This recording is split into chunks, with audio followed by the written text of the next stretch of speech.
નવરંગપુરમમાં ફિલ્મી સ્ટાઇલમાં વેપારી લૂંટાયો છે। શાતિર મગજ ધરાવતા શખ્સો વેપારી સાથે 1.60 કરોડની છેતરપિંડી આચરીને છૂમંતર થઈ ગયા હતા। મળતી જાણકારી પ્રમાણે આરોપીઓ 2 દિવસ પહેલા એક આંગડિયા પેઢી માટે દુકાન ભાડે રાખી હતી।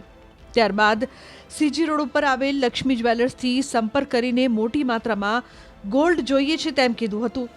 અંતે નક્કી થયેલ ડીલ પ્રમાણે ભોગ બનનાર પેઢીમાં ગોલ્ડ લઈને પહોંચે છે અને ત્યાં આરોપીઓ તેમને 500ની નોટનું બંડલ બતાવે છે, જેમાં ચિલ્ડ્રન નોટ્સ હોય છે। પરંતુ આ શખ્સો હોશિયારીપૂર્વક નોટોનું બંડલ બતાવીને મેહુલભાઈ પાસેથી ગોલ્ડ લઈને રવાના થઈ જાય છે। મેહુલભાઈ જ્યારે નોટ ચેક કરે છે ત્યારે ખબર પડે છે કે ગાંધીજીના ફોટાવાળી નોટની જગ્યાએ અનુપમ ખેરનો ફોટો હોવાનું માલુમ પડતા તે જે નજીકના પોલીસ સ્ટેશન પહોંચે છે અને ફરિયાદ નોંધાવે છે। ટોટલ 2100 ગ્રામ સોનાનું તો 1,60,00,000 રૂપિયાનું સીજી રોડ પર જે લક્ષ્મી જ્વેલર્સ પેઢી ધરાવે છે તેના મેનેજર પ્રશાંતભાઈનો અમને ફોન આવ્યો હતો કે અમારે 2100 ગ્રામ સોનું ખરીદવું છે। એટલે એમને અમે ભાવ આપ્યો અને ભાવ આપીને અમને 2100 ગ્રામ સોદો બુક કરાવ્યો। સોદો બુક કરાવ્યો અને બીજા દિવસે ડિલિવરી આપવાની વાત થઈ હતી। અને બીજા દિવસે અમને સવારે ફોન આવ્યો 12-12:30 વાગે આસપાસ 12 વાગે કે આ ડિલિવરી અમને મોકલી આપો। એટલે અમે એમને કીધું કે તમારી દુકાન અમે ડિલિવરી મોકલી આપીએ। તો એમને એવું કીધું કે આ ડિલિવરી છે ને કે પાર્ટીને અર્જન્ટ જોઈએ છે, એટલે કેમ અત્યારે આરટીજીએસ નહીં કરી શકે આજે, એટલે આજે તમને કેશ આપે છે અને કેશ કાલે ડિપોઝિટ સિક્યોરિટી માટે કેશ આપે છે અને કેશ તમને કાલે પાછી આપશે। આરટીજીએસ કાલે કરાવી દેશે પાછું તમને, ને તમે એમને સિક્યોરિટી પેટીની રકમ એમને પાછી આપી દેજો। ઓકે, તો મેં કીધું તમારી ઓફિસે મોકલી આપી। તો એમને એમ કીધું કે નહીં, આ ડાયરેક્ટ પાર્ટી આંગળીયામાં જ બેઠી છે ને આંગળીયામાં જ છે, તો તમે ડિલિવરી કરી આવો। એટલે અમે લક્ષ્મી જ્વેલર્સવાળા પ્રશાંતભાઈની વતી અમે ડિલિવરી કરવા ગયા હતા અને અમે ત્યાં 2100 ગ્રામ સોનું એમને ત્યાં અમે ગયા અને એમને 1,30,00,000 અમને આપ્યા અને કીધું કે 30 લાખ રૂપિયા બાજુની ઓફિસમાંથી લઈને આવીએ છીએ અને કે સોનું લાવે છો એમ કરીને એને સોનું જોવા માંગ્યું અને સોનું ખિસ્સામાં મૂક્યું અને સોનું ખિસ્સામાં મૂકી અને એક બાજુમાં 30 લાખ રૂપિયા લેવા ગયો અને અમારા માણસો બીજા 1,30,00,000 જે મુદ્દા મેળવતા હતા એનું ધ્યાન નજર ચૂકી અને પેલા બે માણસો રવાના થઈ ગયા।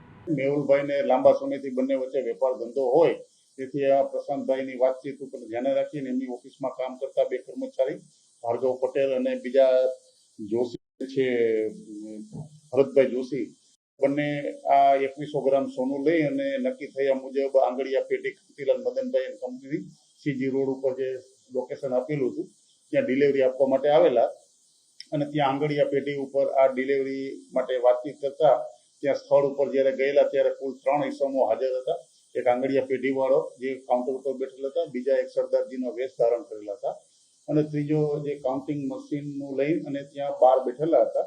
એ 3 જણા પૈકીના ટોટાએ ટોટલ 500 રૂપિયાની ચલણી નોટના બંડલ એમ 5 લાખનું એક બંડલ એવા 26 બંડલો બનાવેલા હતા। એ બંડલો કુલ મળીને 1,30,00,000 જેટલી રોકડ રકમ થતી હતી, જે લઈ અને પેલા પાર્ટીને આપેલા કે તમે આ જોઈ લો અને હું બાકીના 30 લાખ રૂપિયા નીચેથી લેતો આવું છું બાજુની ઓફિસમાંથી એવું જણાવતા મને તમારું આ બુલિયન આપી દો એવું વાત કરતા પહેલા એ ડિલિવરી આપી દીધેલી હતી અને બાજુના ઓલા કાઉન્ટરમાં સરદારજી જે છે એ પૈસા લેવા ગયેલા હતા। એ દરમિયાનમાં થોડો સમય થયો હતા, બાજુના કાઉન્ટર ઉપર બેઠેલા બીજા ઈસમ જે હતા આંગળીયા પેઢી ઉપર એ પણ ત્યાંથી ચલા ગયેલા। થોડી વાર થયું, આજુબાજુમાં પેલા પૈસા લઈને આવેલા નહીં અને આમને કંઈક ખોટું થયાનું શંકા જણાતા એમને એમના શેઠને જાણ કરેલી હતી ભરતભાઈ જોશીએ કે આવી રીતના બનાવ બનેલો છે। પછી ખ્યાલ આવેલો હતો કે આ આંગળીયા પેઢી જે છે એ 2 દિવસ પહેલા જ કોઈ ભાડે રાખી અને સીજી રોડ ઉપર બનાવટી આંગળીયા પેઢી નામથી કદાચ ચાલુ કરેલ હોય એવું હોઈ શકે અને આમનો વિશ્વાસ કેળવી અને એમની પાસેથી 2100 ગ્રામનું સોનું મેળવી બુલિયન અને 1,30,00,000 રૂપિયાની જે ખોટી નોટો હતી, જે ચિલ્ડ્રન નોટો જે કહેવાય એવી પ્રાથમિક દ્રષ્ટિએ ખ્યાલ આવી જાય હાથમાં લેતા કે ખોટી છે એવી નોટોનું દેખાડો કરી તો પ્લાસ્ટિક પકડાવી લગાવેલું હોય, જેથી ડાયરેક્ટ હાથમાં લેતા ખ્યાલ ન આવતા પણ પ્લાસ્ટિક ખોલવાથી ફરિયાદીના જે માણસો કર્મચારી લેવા આવેલા હતા એમને ખ્યાલ આવેલો।